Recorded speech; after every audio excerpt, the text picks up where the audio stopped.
So students, next topic is how to calculate effective nuclear charge using Slater's rule. तो मैंने कल आपको बताया था कि स्लेटर रूल्स क्या है, क्या न्यूक्लियर चार्ज होता है, क्या इलेक्ट्रॉनिक कॉन्फ़िगरेशन से हमें कौन कौन सी प्रॉपर्टीज़ के रिगार्डिंग पता चलता है, या इलेक्ट्रॉनिक कॉन्फ़िगरेशन जो है कौन कौन सी प्रॉपर्टी को एक्सप्लेन करती है। ठीक है, तो उसके बाद मैंने आपको बताया था न्यूक्लियर चार्ज क्या होता है और इफेक्टिव न्यूक्लियर चार्ज क्या होता है। तो उसके लिए मैंने आपको लास्ट में एक फार्मूला लिखाया था, that effective nuclear charge that is Z star is equal to Z minus sigma. ठीक है, तो where Z is nuclear charge, ठीक है, और सिग्मा क्या था वहाँ पे, तो व्हाट वाज सिग्मा, सिग्मा था वहाँ पे शील्डिंग और screening constant. This sigma is shielding और स्क्रीनिंग कांस्टेंट। ठीक है, तो इससे हम इफेक्टिव न्यूक्लियर चार्ज को कैलकुलेट करते हैं। तो मैं कल आपको हर चीज़ एक्सप्लेन कर चुका हूँ, रूल्स भी बता चुका हूँ। आज मैं सिर्फ आपको इतना बताऊँगा कि किस तरह से इन रूल्स को हम अप्लाई करते हैं। स्लेटर रूल्स जो हैं उनको अप्लाई करते हैं किसी अगर गिवन हमारे पास एलिमेंट है तो उसका हमने इफेक्टिव न्यूक्लियर चार्ज कैलकुलेट किस तरह से करना है। तो लेट अस सपोज आपको इफेक्टिव न्यूक्लियर चार्ज कैलकुलेट करना है, किसके लिए, कैलकुलेट द, मैं यहाँ सिंपली ऐसे नोटिफिकेशन में लिखता हूँ, Z star for 3p electron in phosphorus atom. ठीक है, तो अब यहाँ पे बेसिक केमिस्ट्री से हम स्टार्ट करेंगे। हमें क्या कैलकुलेट करना है, जेड स्टार। उसका फॉर्मूला मैंने आपको यहाँ बता दिया, Z star is equal to Z minus this sigma. ठीक है, जेड है न्यूक्लियर चार्ज, न्यूक्लियर चार्ज का मतलब है न्यूक्लियस में कितने प्रोटॉन्स प्रेजेंट हैं। ठीक है, that is a nuclear charge. और उसके बाद शील्डिंग कांस्टेंट, शील्डिंग या स्क्रीनिंग कांस्टेंट हम कहाँ से निकालेंगे, स्लेटर रूल्स में दिया हुआ है कि स्क्रीनिंग कांस्टेंट को हम किस तरह से कैलकुलेट करते हैं। तो हमने फॉस्फोरस एटम के लिए ये कैलकुलेट करना है। तो अब यहाँ पे फॉस्फोरस एटम लिखा है, पीरियोडिक टेबल में जितने भी एलिमेंट है उसके किसी के भी एटम के बारे में पूछा जा सकता है। ठीक है, राइट फ्रॉम हाइड्रोजन तो उससे लास्ट एलिमेंट तक पूछा जा सकता है। तो इसके लिए हमें सबसे पहले फॉस्फोरस का एटॉमिक नंबर पता होना चाहिए, that is P is equal to 15। ठीक है, फॉस्फोरस का एटॉमिक नंबर है 15। उसके बाद हमें इसकी इलेक्ट्रॉनिक कॉन्फ़िगरेशन लिखनी पड़ेगी। तो इलेक्ट्रॉनिक कॉन्फ़िगरेशन लिखने की ज़रूरत क्यों पड़ती है वो भी मैं कल आपको बता चुका हूँ, अभी फिर से बता दूंगा कि किस तरह से लिखते हैं। तो इलेक्ट्रॉनिक कॉन्फ़िगरेशन हम लिखेंगे किस तरह से, 1s2 2s2 2p6 3s2 और लास्ट में 3p3। तो ये जो फॉस्फोरस की इलेक्ट्रॉनिक कॉन्फ़िगरेशन है, मैंने आपको असाइनमेंट में भी क्वेश्चन दिया था कि फर्स्ट 30 एलिमेंट्स की जो इलेक्ट्रॉनिक कॉन्फ़िगरेशन है वो आपके फिंगर टिप्स पे होनी चाहिए। और फिर से मैं रिपीट कर देता हूँ कि इलेक्ट्रॉनिक कॉन्फ़िगरेशन भी हमने ऐसे रैंडमली नहीं लिखी है अपनी मर्ज़ी से, इसके लिए हमने कुछ रूल्स फॉलो किए थे। वो रूल्स क्या थे, पहले हमने क्वांटम नंबर पढ़े थे उसके लिए, तो ये क्वांटम नंबर हैं सारे इसमें मिक्सड हैं। और उसके बाद हमने कुछ रूल अप्लाई किए थे, वो एक उसमें एक पॉली एक्सक्लूजन प्रिंसिपल था, Hund's rule of maximum multiplicity था, और एक रूल और था ऑफ बाउ प्रिंसिपल। ठीक है, तो उन रूल पे बेसिस पे हमने इलेक्ट्रॉनिक कॉन्फ़िगरेशन को लिख दिया। ठीक है, तो इसके बाद हमने स्क्रीनिंग कांस्टेंट कैलकुलेट करना है। तो स्क्रीनिंग कांस्टेंट कैलकुलेट करने के लिए हमने कल स्लेटर रूल पढ़े थे। तो स्लेटर रूल मैं आपको अभी रिवाइज करवा देता हूँ थोड़े से। तो सबसे पहले रूल में बोला था कि फॉर द कैलकुलेशन ऑफ ये nuclear charge right the electronic configuration of atoms in the order of groups. तो मैंने आपको कल एक ऑर्डर ऑफ ग्रुप लिखाया था, अगर आपको याद हो, इन्हीं को मैंने ऐसे लिखा था डाउनवर्ड। ठीक है, वर्टिकली लिखा था मतलब। तो उसमें फिर हमने क्या किया था, नेक्स्ट फर्स्ट रूल था वो कि इलेक्ट्रॉनिक कॉन्फ़िगरेशन लिखो। उसका सेकंड रूल हमने क्या लिखा था कि इनको electrons electron below groups are not effective in shielding the NS और NP इलेक्ट्रॉन। तो जो हमने लिखा था तो उसका मतलब था कि अगर हमारे पास मान लो तो ये ऐसे बोल रहा है कि फॉस्फोरस के 2p इलेक्ट्रॉन के लिए शील्डिंग कांस्टेंट को कैलकुलेट करो, इफेक्टिव न्यूक्लियर चार्ज को कैलकुलेट करो। तो इसके जो आगे के ये हैं रिमेनिंग जो है लास्ट के इसके बाहर जो चले गए ये इफेक्टिव नहीं होंगे। सेकेंड रूल में ये पूछा था हमसे। तो यहाँ पे तो हमसे सिंपली बोल रहा है कि इफेक्टिव न्यूक्लियर चार्ज जो है फॉस्फोरस के लिए कैलकुलेट करो। ठीक है, तो फॉस्फोरस के लिए कैलकुलेट करो, तो यहाँ पे 3p इलेक्ट्रॉन के लिए कैलकुलेट करो ऐसा पूछा हुआ है। तो इट मीन्स कि इसके बाहर के तो कोई ऑर्बिटल है नहीं यहाँ पे, तो ये सारे ही मतलब कंट्रीब्यूट करेंगे शील्डिंग में। ठीक है, तो उसका थर्ड रूल हमने लिखा था all other electrons in the NSNP group considered contribute an amount of 0.335 from each electron। ठीक है, तो उसके बाद हमने बोला था कि सेम मतलब जो ग्रुप है उसके जो इलेक्ट्रॉन है वो कंसीडर करने हैं सेम ग्रुप। ठीक है, तो ये ग्रुप बना दिए हमने, इस तरह से ग्रुप बनाए हमने। ठीक है, ग्रुप कैसे बनाए हमने, देखो यहाँ पे 1 का ग्रुप ये बना, 2 वाले का ग्रुप ये बना, 2s और 2p है उसमें, 3 का ग्रुप 3s और 3p है। ठीक है, तो सेम ग्रुप से जो इलेक्ट्रॉन है दैट कॉन्ट्रीब्यूट्स टू द 0.35। तो अब देखो एक बात का यहाँ पे आपने हमेशा ध्यान देना है कि आपसे जैसे सेम ग्रुप है तो मतलब ये सेम ग्रुप है, 3p इलेक्ट्रॉन का हमने क्या करना है, 3p इलेक्ट्रॉन का हमने nuclear charge effective nuclear charge calculate करना है 3p के लिए। तो इसमें सेम ग्रुप में 5 इलेक्ट्रॉन है। अब देखने वाली बात है कि जो हमने बोला 3p इलेक्ट्रॉन का कैलकुलेट करना है। ठीक है, तो ऑब्वियसली जो 5 इलेक्ट्रॉन है इसमें जो p में ये 3 इलेक्ट्रॉन है उसमें क्या होगा, जो तीनों इलेक्ट्रॉन एक इलेक्ट्रॉन जो है उसको बाकी सारे शील्ड करेंगे। ये जो बाकी इलेक्ट्रॉन है 1 से लेके 3s तक, 1s 2s 2p और 3s के, और 3p के भी 2 इलेक्ट्रॉन क्या करेंगे, शील्ड करेंगे। एक इलेक्ट्रॉन जो खुद को शील्ड थोड़ी करेगा। अब जैसे यहाँ पे ये न्यूक्लियस है, मान लो मैं ऐसे लिख रहा हूँ कि एक इलेक्ट्रॉन यहाँ प्रेजेंट है, एक यहाँ प्रेजेंट है, एक यहाँ प्रेजेंट है, या एक यहाँ पे है, मतलब ये ऑर्बिटल्स हैं हमारे पास। मैं इनको ऐसे ही लिख देता हूँ सर्कुलर फॉर्म में, मतलब आपको समझाने के लिए। ठीक है, तो एक इलेक्ट्रॉन देखो यहाँ प्रेजेंट है, एक इस ऑर्बिटल में प्रेजेंट है, एक सेम ऑर्बिटल में, एक यहाँ प्रेजेंट है यहाँ है। तो हमने इसके लिए किसी भी इलेक्ट्रॉन के लिए शील्डिंग कांस्टेंट जो है इफेक्टिव न्यूक्लियर चार्ज कैलकुलेट करना है, तो इसको ये इलेक्ट्रॉन शील्ड करेंगे, ये वाला, ये और ये थर्ड इलेक्ट्रॉन। ठीक है, ये खुद को शील्ड तो नहीं करेगा, इससे खुद को शील्ड नहीं करेगा ना अपने से। अगर हमें इसके बारे में पूछ रहे हैं कि ये कोई भी इलेक्ट्रॉन है, मान लो ये 2p इलेक्ट्रॉन है, इसका हमने कैलकुलेट करना है इफेक्टिव न्यूक्लियर चार्ज, तो हम क्या करेंगे, पहले तो ये बाहर वाला जो इलेक्ट्रॉन है डाउनवर्ड जो ग्रुप है आउटसाइड का, उसको तो मतलब छोड़ ही देंगे। ठीक है, उसको मतलब इग्नोर कर देंगे। उसके बाद जो ये इलेक्ट्रॉन है ये खुद को तो शील्ड करेगा नहीं। ठीक है, इसको न्यूक्लियस से कौन शील्ड करेंगे, ये 2 इलेक्ट्रॉन, तो इसको हम एक माइनस माइनस क्या कर देंगे, 1 कर देंगे। तो देखो हमने क्या किया यहाँ पे, तो सेम ग्रुप में है तो उसको n-1 करके किससे मल्टीप्लाई करेंगे, हमने कल मैंने आपको बताया था देर आर 3 वैल्यूज 0.35, 0.85 एंड क्या था 1.00। ठीक है, तो मैंने बोला सेम ग्रुप में क्या होगा, जहाँ पे n होगा सेम ग्रुप वहाँ पे 0.35 ईच इलेक्ट्रॉन, n-1 में क्या होगा 0.85, और n-2 n-3, और ये सब कितना कैलकुलेट कंट्रीब्यूट करेंगे, दीज ऑल विल कंट्रीब्यूट। ठीक है, समझ गए, यहाँ पे 1 लिखा है।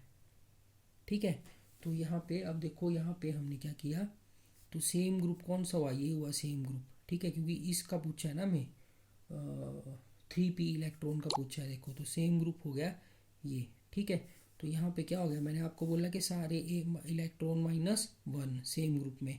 ठीक है, तो यहाँ 5 इलेक्ट्रॉन है तो 5 - 1। ठीक है, n-1 इलेक्ट्रॉन्स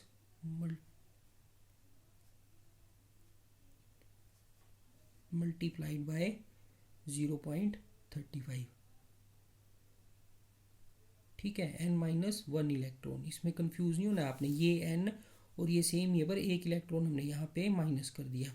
ठीक है, फिर क्या आ गया प्लस n-1, इसको आप यहाँ पे और ज़्यादा क्लैरिटी करनी है तो यहाँ पे लिख लो ये ग्रुप हो गया। ठीक है, फिर n-1 ग्रुप आ गया। ठीक है, तो n-1 ग्रुप के लिए हमने लिखा जितने इलेक्ट्रॉन होंगे that is multiplied by 0.85, n-1 group electrons multiplied by 0.85, ठीक है। और लास्ट में क्या आ गया, n-2 ग्रुप, तो यहाँ पे n हुआ 3, ये देखो 3, n-1 क्या होगा, n की वैल्यू अगर 3 है तो n-1 क्या हो गया, 2 हो गया, और n-2 क्या हो गया, 1 हो गया, n-3 क्या हो गया, 0 हो गया। तो 0 तो यहाँ कोई ग्रुप है ही नहीं, 1 तक ही है, तो हम n-2 ग्रुप इलेक्ट्रॉन को मल्टीप्लाई करेंगे 1.00 से, ठीक है। तो अब इसको अगर हम सिंपली लिखेंगे तो ये क्या आएगा, और इसी इक्वेशन को हम सिंप्लीफाई करके लिखेंगे तो n-1 इलेक्ट्रॉन कितने हुए सेम ग्रुप के, ये हुए 3 और 2 यहाँ 5 है, तो 5-1 मतलब 4 × 0.35 प्लस n-1 ग्रुप कितना हुआ, ये हुआ 6 + 2, तो 8 × 0.85, ठीक है, प्लस और n-1 ग्रुप n-2 ग्रुप ये हो गया लास्ट में जो 2 है, तो 2 × 1.00, ठीक है। तो इसको सबको आपने कैलकुलेट करना है, तो जो आपका आंसर आएगा दैट विल बी, क्या आएगा वो आएगा स्क्रीनिंग कांस्टेंट, सिग्मा की वैल्यू आएगी। तो आपने क्या कैलकुलेट करना है यहाँ पे, इफेक्टिव न्यूक्लियर चार्ज। तो इफेक्टिव न्यूक्लियर चार्ज आपको कैलकुलेट करने के लिए क्या होगा, Z star is equal to Z minus sigma. तो न्यूक्लियर चार्ज की वैल्यू यहाँ पे 15 है क्योंकि 15 प्रोटॉन्स है, ठीक है। तो इसको आप करेंगे 15 माइनस सिग्मा, ये सिग्मा की वैल्यू यहाँ से पुट करनी है यहाँ पे, तो फिर आपका आंसर आ जाएगा इफेक्टिव न्यूक्लियर चार्ज, ठीक है। तो इसके साथ मैं आपको एक एग्जांपल और बता देता हूँ, तो उसको भी आप समझ जाओगे जल्दी। ये तो इसके बाद चलो एक एग्जांपल लेते हैं हम और। तो यहाँ पे बोला है कि कोई भी देख लेते हैं, जैसे मान लो आपके पास क्रोमियम की इलेक्ट्रॉनिक कॉन्फ़िगरेशन दी गई है, दैट इज़ 1s2 क्रोमियम, लिख लिया मैंने, क्रोमियम का एटॉमिक नंबर है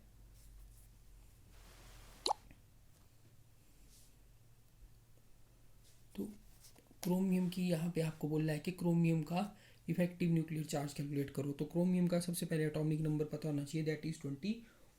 तो ये आपके पास दी है, तो इसमें आपको सबसे पहले इलेक्ट्रॉनिक कॉन्फ़िगरेशन पता होनी चाहिए या दी होगी आपके पास पेपर में, तो वो लिखी होगी 1s2 2s2 2p6, ठीक है।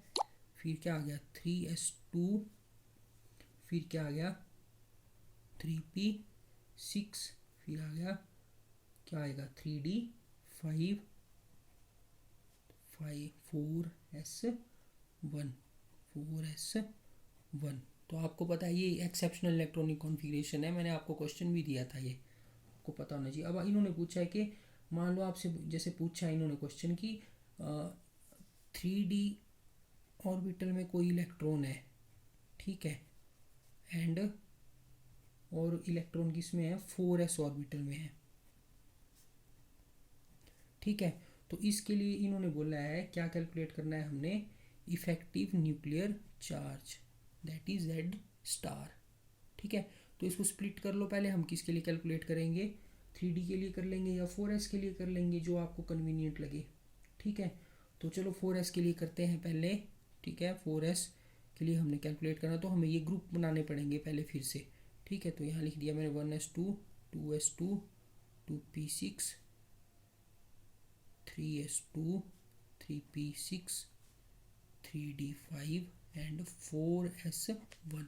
अब ये ग्रुप बना दिया आपने इस तरह से सेम शेल के, ठीक है। अब इसके बाद स्लेटर रूल अप्लाई करना है, तो स्लेटर रूल क्या बोलता है, स्लेटर रूल बोलता है सेम शेल के लिए n-1 इलेक्ट्रॉन लेना पड़ेगा। मैं 4s का पूछा है ना, देखो ये हम 4s के लिए कैलकुलेट कर रहे हैं।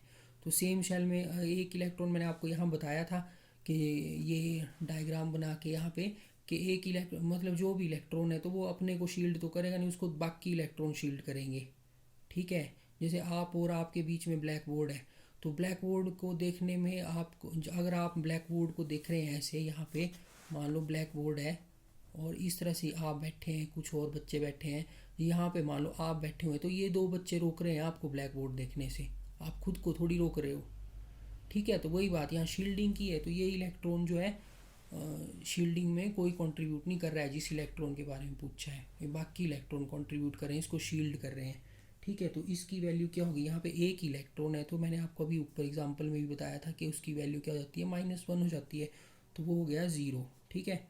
तो 0.35 मल्टीप्लाइड बाय क्या होगा, 0.35 मल्टीप्लाइड बाय 0, ठीक है। उसके बाद प्लस, अब क्या आ गया, n-1 कितना कंट्रीब्यूट करती है, 0.85, ठीक है। तो यहाँ पे कितने इलेक्ट्रॉन है इसमें, n-1 में total 13, that is multiplied by 0.85, और उसके बाद n-2 n-3 n-4 सभी 1 यूनिट कंट्रीब्यूट करता है, ठीक है, न्यूक्लियर चार्ज के लिए। तो यहाँ पे कितने हैं टोटल ये इलेक्ट्रॉन है n-1 और 2 में, आपको समझ है ना, n का मतलब है यहाँ पे 4, तो n-1 का मतलब हुआ 3, n-2 का मतलब हुआ 4 माइनस n का मतलब 4 है, तो n-2 is equal to 4 minus 2 that is equal to 2, ठीक है। तो n-3 that is equal to 1, तो there total electrons are 10 multiplied by 1। तो ये आ गया आपके पास है, कितनी आई इसकी वैल्यू, जितनी भी आई कैलकुलेट करके वो आपने यहाँ पे लिख लेनी है, वो आया आपका सिग्मा स्क्रीनिंग कांस्टेंट, ठीक है। तो उसके बाद इफेक्टिव न्यूक्लियर चार्ज निकालना है, तो आपको लिखना पड़ेगा Z star is equal to Z minus sigma. तो Z की वैल्यू यहाँ पे 24 है, atomic number is equal to nuclear charge, ठीक है, जितना एटॉमिक नंबर है, और माइनस सिग्मा ये वैल्यू आपने यहाँ लिखनी है, यहाँ से जो वैल्यू आई, ठीक है। तो उसी तरह अगर आपने 3D इलेक्ट्रॉन के लिए कैलकुलेट करनी है सेम चीज़, तो फिर से आपको ये बनाना पड़ेगा। अब देखो यहाँ 3D के लिए कैलकुलेट करेंगे हम, ठीक है, 3D इलेक्ट्रॉन के लिए, तो फिर से आपको इलेक्ट्रॉनिक कॉन्फ़िगरेशन लिखनी पड़ेगी।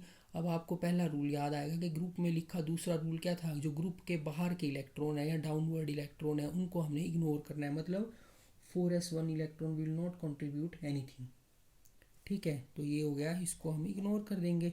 तो 3D5 में भी यहाँ पे कितने इलेक्ट्रॉन बच गए, 3D5 और साथ में ये हो गए टोटल। तो यहाँ पे हम स्लेटर रूल था कि अगर हमने D या F इलेक्ट्रॉन के लिए कैलकुलेट करनी है, तो सिंपली फंडा क्या है, सिंपल फंडा है कि हमें मतलब 0.35 और 1 की वैल्यू आती है न्यूक्लियर चार्ज की, ठीक है। तो यहाँ पे हमने सेम उसके लिए कैलकुलेट करना है। तो 3D5 में देखो यहाँ 5 इलेक्ट्रॉन है, अब 5 में से भी हम एक इलेक्ट्रॉन को इग्नोर कर लेंगे, क्योंकि उसके ऊपर तो हम स्क्रीनिंग कांस्टेंट कैलकुलेट कर रहे हैं उसके लिए, तो वो तो स्क्रीन करेगा नहीं। तो यहाँ पे 4 इलेक्ट्रॉन आ गए, ठीक है। तो 4 मल्टीप्लाइड हुआ है 0.35, ठीक है, प्लस D या F ऑर्बिटल के लिए अगर आपने कैलकुलेट करना है तो सिंपल, मतलब हम यहाँ पे 0.85 वाली वैल्यू नहीं लेते हैं, ठीक है, यहाँ पे सिंपल 1 से लेते हैं हम। तो यहाँ पे क्या आ जाएगा, टोटल 18 मल्टीप्लाइड बाय 1, तो ये जो भी वैल्यू आ गई दैट इज़ योर सिग्मा। अब मैं फिर से आपको रिपीट कर देता हूँ, अगर हमने S और P ऑर्बिटल के कैलकुलेट करना है तो हमने